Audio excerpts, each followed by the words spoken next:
All right. Good afternoon, everyone. My name is Zonneveld. I'm the founder and president of Muslims for Progressive Values. The work that I've been doing has really largely been in the space of challenging human rights abuses in the name of religion, in the name of Islam, in my particular case. And as Dr. Butler had alluded to, how this is becoming sort of the trend globally. With Modi in India and the Christian nationalists in other countries in Europe as well. So I've been writing about the Muslim right. I've been writing about how they've been learning from the Christian right for some years. But I also recognize theocracy when I see it because I work in the space and because I've always been writing, filing shadow reports in the UN legal systems, against a lot of these human rights abuses in the name of religion. And there really isn't that much difference between the Muslim right when they use Sharia law, which is their interpretation of religion to justify discrimination, and the Christian right here and how they use their particular Christian interpretation to justify the discriminatory laws that they pass. So I call them the Christian Taliban, and they hate that. And I call what they passed the Christian Sharia law. They really hate that. So our mission at Muslims for Progressive Values is to advocate for human rights, social justice, and inclusion in the United States and in the world by inculcating a culture rooted in human rights through public education, advocacy, and the arts. So we very much operate in the space of the intersectionality of our rights. So I'll give you an example, which is the best way to show the work. In the state of California, and actually in 40 different states, we do not have marriage age at 18. So you have child marriage taking place in the US. Now the US is great. We talked about, someone mentioned child rights and if that was going to be ratified, because America is great at proposing human rights norms, but terrible at ratifying it ourselves. And children's rights is one of them. And so because of that, we don't have marriage age at 18 in the United States as a federal law. So in California, you can be forced into to marriage as a child. It's called parental consent. And so 9 out of times you're marrying an adult.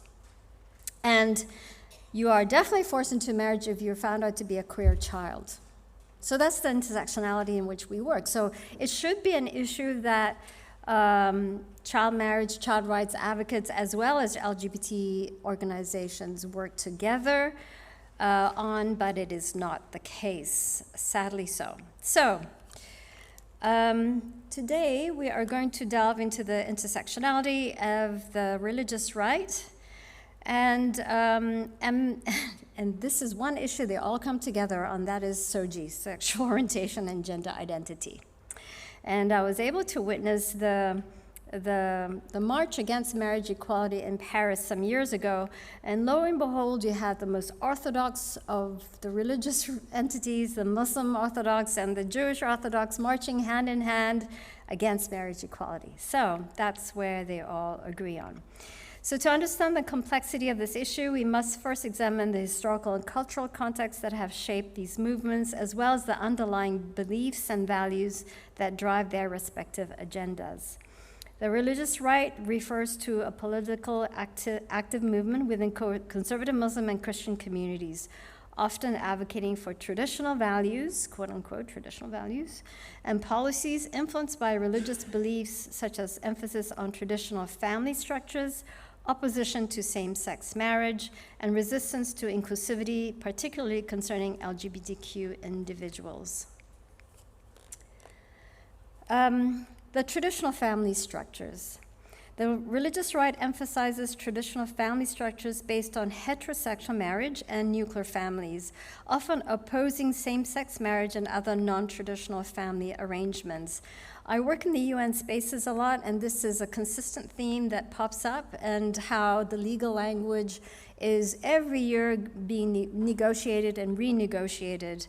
And it is very frustrating to see how language that was once inclusive is becoming less so year by year. as the religious right has started to coalescing together and started strategizing together, and I will get more into that later. The opposition to LGBTQ plus inclusivity. Many within the religious right oppose inclusivity, as you all know very well, particularly concerning LGBTQ individuals, not just within religious communities, but also in public school curriculums and broader societal spheres. And so for us as Muslims for Progressive Values, our position has always been to advocate for inclusivity and the recognition of human dignity. And we use the Islamic human rights framing that is really rooted in human dignity to push for, to justify our interpretation of Islam, which I have to say is the 70% of American Muslims are on board with. So that's the good news. The influence of religious beliefs, the positions and policies advocated by the religious right are heavily influenced by religious beliefs, often citing the sanctity of marriage and traditional values as justification for their stance, and opposition to international organizations. Now, this is really interesting because a lot of Muslim entities, they are always referring to the United Nations Declaration of Human Rights as a tool of the West to undermine Sharia law, to undermine the Muslim traditions.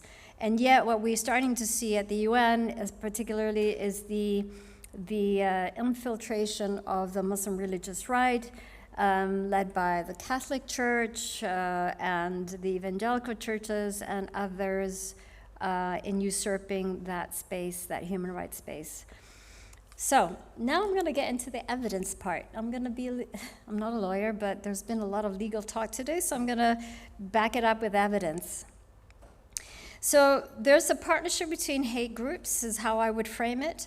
The partnership between the conservative Muslims and hate groups such as Moms for Liberty, which their name came up today, around public education curriculum in Maryland, Michigan, and Toronto is a prime example of Muslim religious rights opposition to inclusivity. Their premise for opposing inclusive curriculums is that, quote, it violates our religious teachings, end of quote. The family right for religious freedom. What happened here is that earlier this year or late last year, there was a court case that was filed against the Montgomery County Public School by 3 Muslim families, and in their argument that this inclusive curriculum infringed on their religious freedom. I'm happy to say they lost the case. And this case was supported by the Beckett Foundation, which I'm sure you know who they are. And this is the Beckett Foundation website touting the work on this case and the image of why they are they're filing this court case on behalf of this family. And I also want to show you this image. This is an actual image from the textbook from which the Muslim families have a problem with. And so you see here is Adila, who is a young woman with a hijab, and she's dancing with her friends. And there's the backstory to this curriculum, and I'm sure many of you know, is that there's been a lot of bullying in schools of children of the marginalized communities, Muslims, as well as LGBTQ people, Muslims particularly after 9/11. And so our public school education is really trying to depict the visuals, the image, the representation of the diversity of our society. And that's all it's trying to do. And by doing that, by including the visuals, the images of those in our society, that's one way of unmarginalizing them, normalizing them, mainstreaming them, making them accepted as part of our society. And so this, in this context here, Adila is the character. And unfortunately, this is the curriculum that they have a problem with. Go figure. Right. So here we have evidence 2. Okay. So at the end of May, prior to Pride Month, 150 or so prominent Muslim religious leaders, mostly American and some Canadians, published a very homophobic official position statement. And basically they claim that they have the sole right to interpret religion, and they usurp their religious powers, basically. And what was really unfortunate is that because of the prominence and the legitimacy, because they're all bearded men, they've really, they've really doubled down on this issue. And, but there's a context to why they got brave enough to even say this. Because during the Trump days, all these religious leaders pretended to be progressives. They used human rights terms. They used a progressive left term about LGBT rights, defending LGBT rights, women's rights, when in actuality they didn't. And I've called them out on it. I've also called out the progressives, hey, wake up, this is not their true self. And so 2-3 years into the Biden administration, they came out of the closet as homophobes as they are. So. And so they really published this really awful and harmful exclusionary position. So I wrote a rebuttal to that, which is on Religion News Service, and so if you Google my name, you'll see it.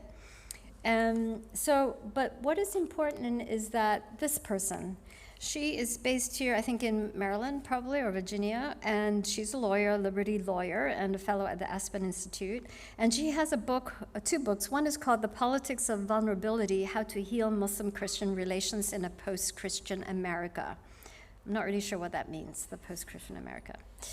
So she helped the Muslim religious right really understand how the Christian right used RFRA, Religious Freedom Restoration Act, and how they've justified this discriminatory beliefs in the democratic system that we have. So this has resulted in Muslims showing up more boldly in their stance against LGBTQIA issues, whereas during the Trump years, they were just these, closeted homophobes. Okay, so make a note of those names, please. All right, number 3, evidence. So that happened, so Asma was educating the conservative Muslims for the last few years, and then in end of May, the imams came up with their stance on LGBTQ. And in September, our very nice General Flynn, Michael Flynn, the one who is the election denier, goes to Michigan to court the Muslim right. So it was a consultative meeting that was organized by the mayor of Hamtramck, Amir Khalib, and it was at the request of the Republican Party representatives, supposedly. And the purpose was for future relations on focusing on what unites us and not what divides us. And in attendance were Muslim religious leaders and community leaders. And it was a 2-hour video that was sent to me by a reporter from Michigan. So, when all the public school uproar demonstration happened with some of the conservative Muslims taking the lead, I get a lot of calls from the media asking me about my opinions on it. And they were very generous to share with me contents that they collected. And so they sent me this 2-hour video of this meeting. So in it, I did you a favor by listening to it. And here are the 2 quotes. "We are against the woke movement, and we need a strategic plan to work together." So the context is the shift in Muslim voting patterns due to concerns over inclusive curriculums and SOGI issues. And here is proof. That's General Flynn speaking to the community. Okie doke. Okay. Evidence number 4. Strategic partnership between the religious institution, which is like the Theologian Institute, the International Islamic Fiqh Academy, with the very well-known Sharon Slater, president of the Family Watch International, which I think the Southern Poverty Law Center has designated as a hate group. And they have signed a memorandum of cooperation to build a strategic partnership, and it revolves around preserving family values. The agreement aims to highlight the importance of the family institution in building and maintaining societal cohesion, as well as providing solutions to challenges facing traditional family structures. And their efforts is, a partnership seeks to coordinate efforts and positions against attempting to eliminate values and principles called for by religions and beliefs in order to preserve the traditional family system. So this is something that the Family Watch International has been very instrumental in their work in framing the anti-LGBT laws internationally, particularly in Africa. They've partnered with hate groups in Europe as well. And what is really disturbing for me as a Muslim organization that has been advocating for human rights is the way they have infiltrated the Organization of Islamic Cooperation, which is an umbrella organization made up of 57 countries. So here is them signing the MOU. Okay, so it has happened. And then, so what has happened here is that the partnership is that Family International, what they've done is basically have really been the key element in instigating this move of the Organization of Islamic Cooperation in creating a strategic plan on how they're going to implement this fight for family values at the UN system, at the national level, in the 57 countries, and also to support local initiatives that are already doing so, okay? So this is really becoming a monster, an ugly monster. So the 57 Muslim majority country is actually, this is a body that we've been fighting against, particularly at the UN system. And they usually vote as a bloc, and they usually vote in the most on issues that are obviously not human rights friendly or affirming. And as an organization, we've filed quite a few times against a lot of these laws of, in these Muslim majority countries by way of UN legal system, like, the shadow reports, the Universal Periodic Review, or CS, or Commission on the Status of Women, etc. So their position is, the right to family life. The OIC Independent Permanent Human Rights Commission held a thematic debate titled Right to Family Life, Islamic and Human Rights Perspective to Counter Challenges to the Institution of Marriage, featuring the president of Family Watch International as a panelist. Now that's one player, but there is another player that is really domestic, and that is here based in DC, and they do a lot of the domestic and international intersectionality when it comes to family values, i.e. anti-SOGI. And this is the Religious Freedom Institute. And the Religious Freedom Institute has an Islam and Religious Freedom Action Team that is based in DC, and their entity is focused on promoting traditional values and religious freedom, quote unquote, religious freedom, often aligning with a religious rights position on SOGI issues. So the next one is the video. Daniel, if you could play it. It is basically a snippet of the ambassador, the Secretary General of the Humanitarian, Social, and Cultural Affairs of the OIC thanking Sharon Slater. Accordingly, I urge all participants in this important forum to utilize the respective mandates, awards, particularly representatives of various governments, to expand the collaboration among all relevant stakeholders within their national framework and beyond, to enhance national and international capacities in the field of protecting the institution of family against the challenges posed by the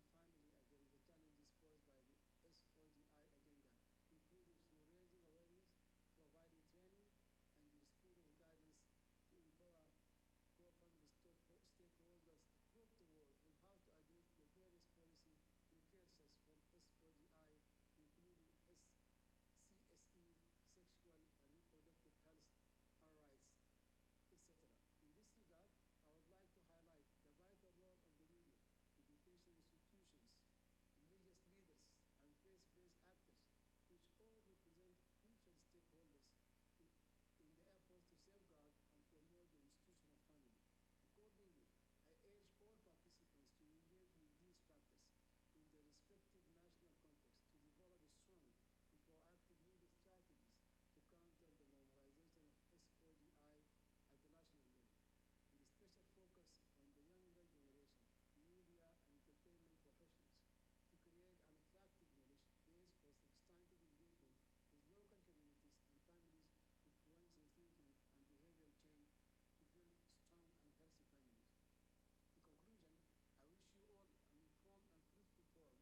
And the last slide, 16, right?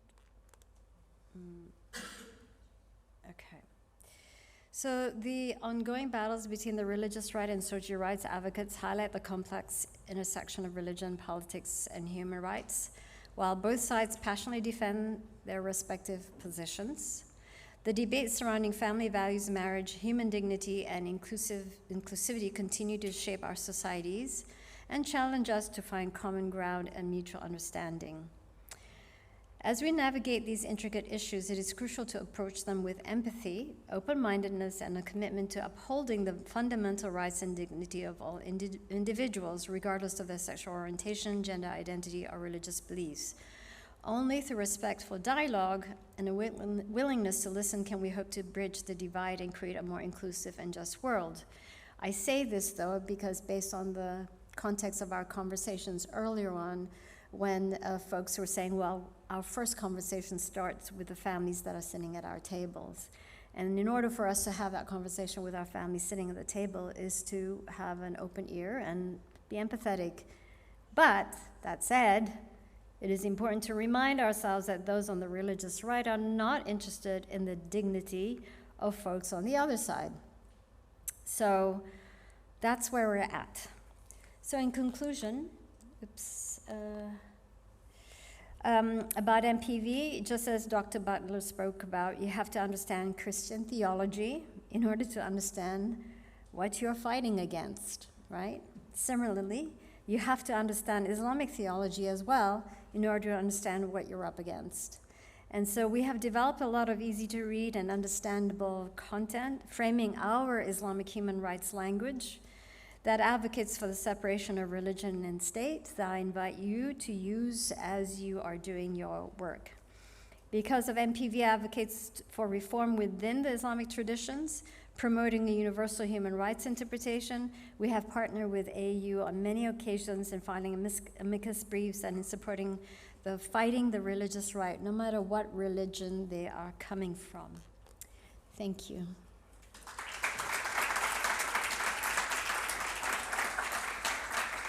Thank you. If anyone has any questions, we've got some here. Please write them on the comment cards and we'll collect them. The first question I have here is from Danielle from Ohio, asking, are there ways for LGBTQ organizations or progressive Christians to work together with progressive Muslims, or is this already happening? It is already happening. We've partnered with all sorts of organizations, Muslims for Progressive Values, that is, around issues. So when it comes to, for example, in Philadelphia, where the Catholic adoption center there that was federally funded was not allowing for same-sex couples to adopt, we participated in that amicus briefs. So we've been the go-to Muslim organization when it comes to reproductive rights, LGBT rights, particularly trans issues right now, and anything to do with the separation of religion and state. Yeah, so absolutely. Can you hear me? Okay. I was going to say, I think I've seen your organization on some of the briefs that Americans United has filed. Yeah. Very happy to partner with you guys. Let's see, Noelle from New Orleans is wondering how conservative Christians are achieving cooperation with Muslim organizations, despite the fact that a lot of conservative Christians have also anti-immigrant views and supported the Muslim ban, and how is that cooperation working? Yeah, so I don't know how it's coming along because they were really, okay, I have to share this. When Trump was in office, he passed the Muslim ban. Then you had the election where Trump ran for the second time. More Muslims voted for Trump the second time than the first time around. So, so there's been inroads. And I imagine there's more inroads now, too, particularly given how Joe Biden is handling the conflict in Gaza. And this is also an issue that I think that is going to, really be a challenge for us in November. I think at the heart of it is family values. It is about LGBT rights, and in some cases it's about Black Lives Matter. That's where they are attached at the hip.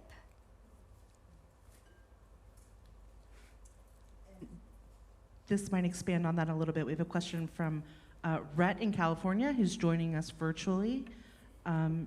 They are saying Christian nationalism is typically thought of as anti-Muslim, and they're surprised that conservative Muslims would consult or be on the same side as Christian nationalists.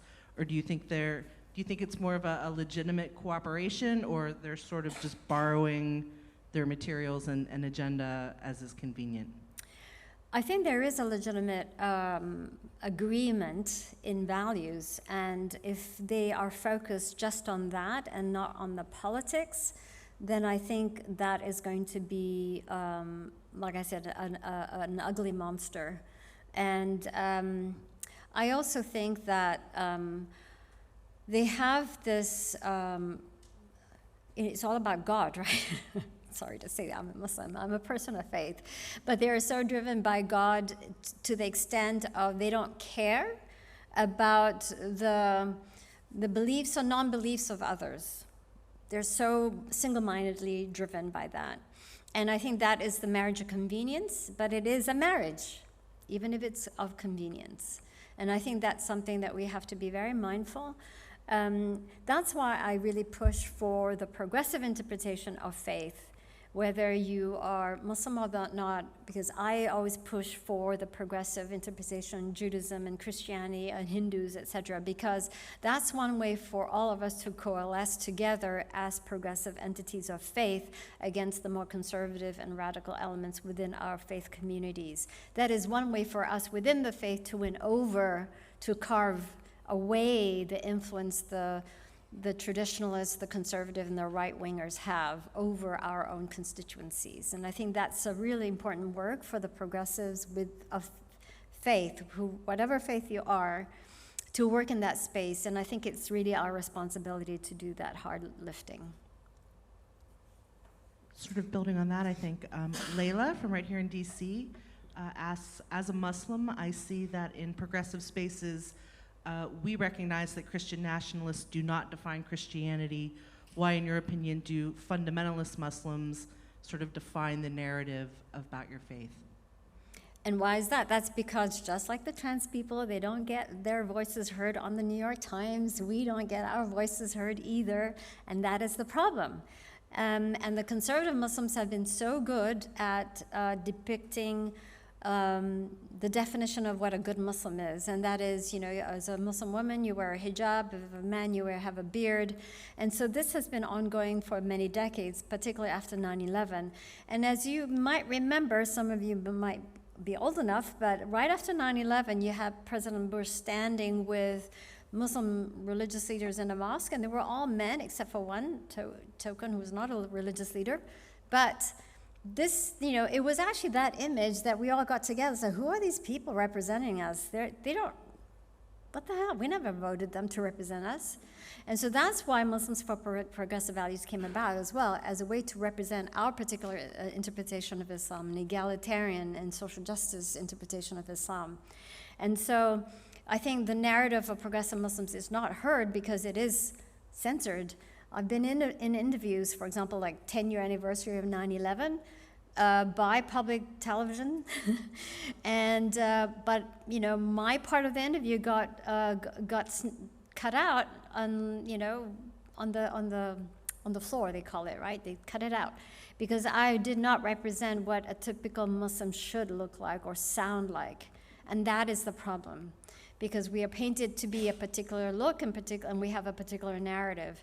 And so I've been in so many interfaith scenarios where I'd be standing in line, you know, getting food, and this woman asked me, which particular faith tradition are you? Because this is an interfaith event. And so, I'm Muslim. And right away she's like, oh, how come you're not wearing a hijab? I'm like, excuse me? What the hell? So, you know, it's like, it's really offensive. It's like, who are you to judge me, right? So that's where we were, and now it's not so much anymore. But still, that is like the dominant image of what a Muslim is. and isn't. Building on a question from Theodore, who's joining us virtually from California, you know, here in, we've seen a trend of a growing religious nuns, the NONES nuns, many of them leaving Christianity, or at least organized religion. Do you see that as a trend as well among progressive Muslims in America becoming nuns? Yeah, for sure. In 2017, Pew Research did a survey. They were doing the survey of American Muslims in 2007, 2013, and 2017, and asking the same questions and, you know, charting where the change in attitudes were. And when it came to by 2017, 69% of American Muslim men identified as Muslim but found spiritual inspiration outside the mosque. And 70% of American Muslim women felt the same way. And so they're Muslim in their identity, but don't attend mosque and find spiritual inspiration outside. So I consider them to be, you know, there hasn't been a study of how many Muslims have become ex-Muslims or are just cultural Muslims. That is the study they have not done. They were supposed to last year, and but I don't think they came through with it. So there really is no hard numbers. But from my Muslim community, I can see that most progressive Muslims, not all, a lot of progressive Muslims are not ritualistic. They're very spiritual human beings. For them, it's not about the 5 times prayer or the 3 times, depending on what denomination you are. It's more about the social justice. It's about, you know, doing the good work, you know, what's the Christian term? The advocacy, you know, your feet. What is it, something with feet? Like you vote, well, anyway, you're an activist. You know, you live out your values through your activism rather than the ritual. But, you know, there's a lot of progressive Muslims also, like the Christians, you know, they go to church at Christmas, and so we do the same thing during Ramadan, you know, so, or, you know, or with the Jews, it's Hanukkah, and so, yeah, it's, I think the character of America is such, regardless of what religion you are, you tend to become more and more progressive.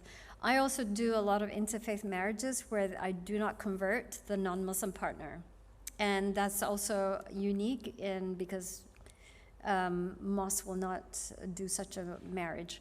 And I know that there's a lot of Muslims that are marrying outside the faith, and that is indicative of the trajectory of American culture. More than 50% of marriages in America are between interfaith and mixed race, et cetera, and that's who we are as a society, and I'm all happy for that.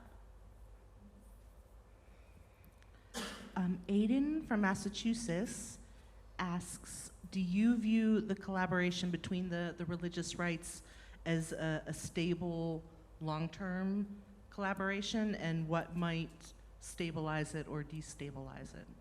What would destabilize it is when the Christian right will rear its true head and be discriminating of the Muslims in a way after they've gotten their vote, after they've gotten what they wanted out of the Muslim camp, politically. I don't think the Christian right is, the Christian right is pretty fanatical.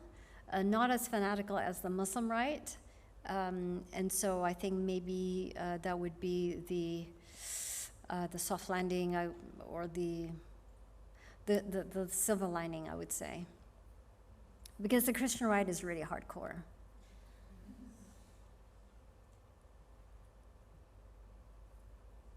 Sorry, just reviewing all the questions we have That's here. okay. Alex from California asks. Oh, these Cali guys. I know. How do you think younger generations of Muslims approach progressive values that your organization represents? Yeah, a lot of them just look at our 10 principles, and a lot of them, well, see, that's the difference about being in the United States or in Europe or in a country where you have freedom of information. You can actually read what you want to read.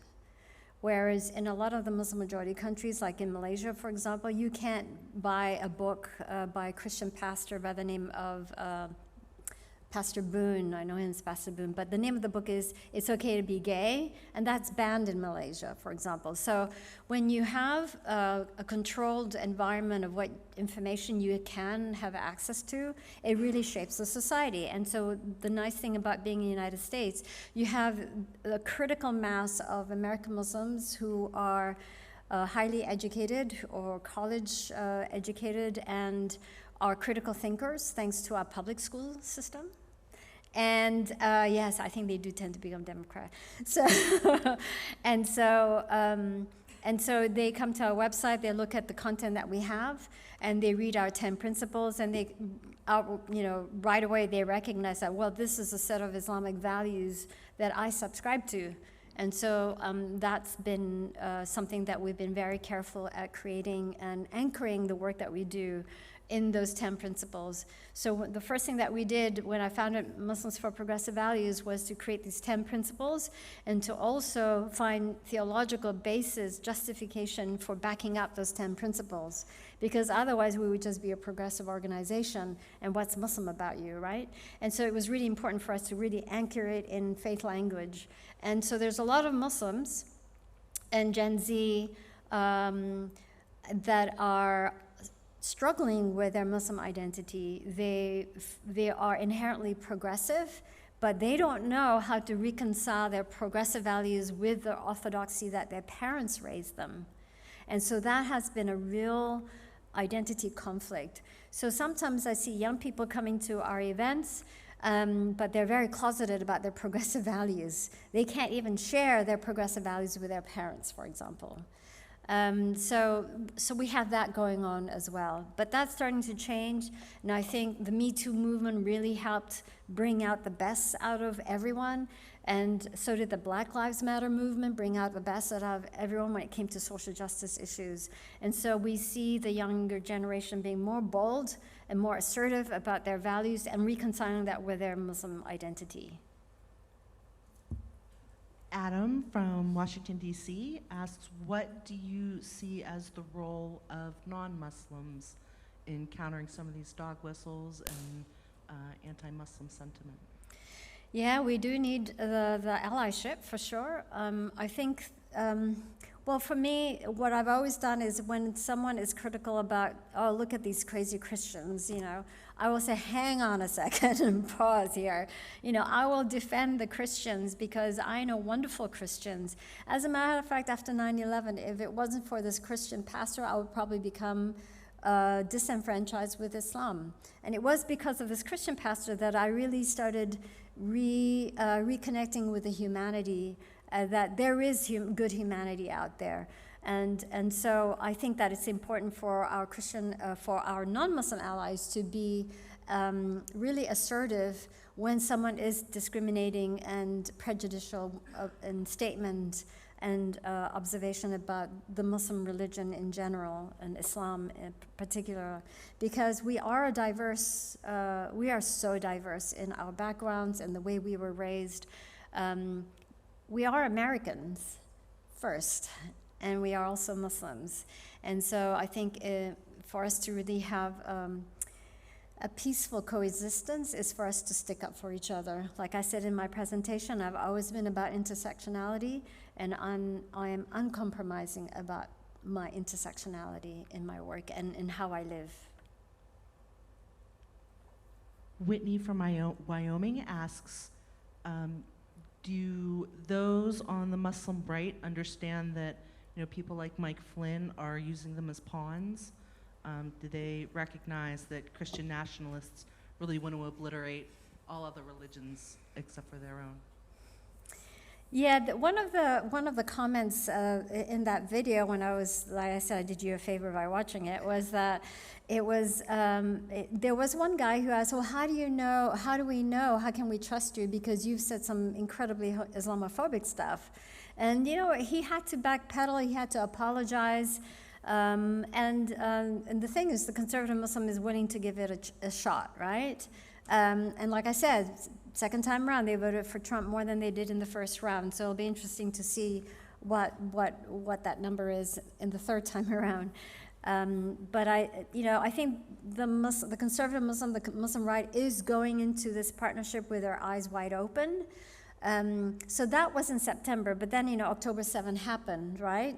And then I think the Muslim right said, oh, yes, now we remember what the Christian right is all about. So it was a sort of a reminder. And so that's why I'm not sure how far they've come on board with the Christian right or not. Thank you all.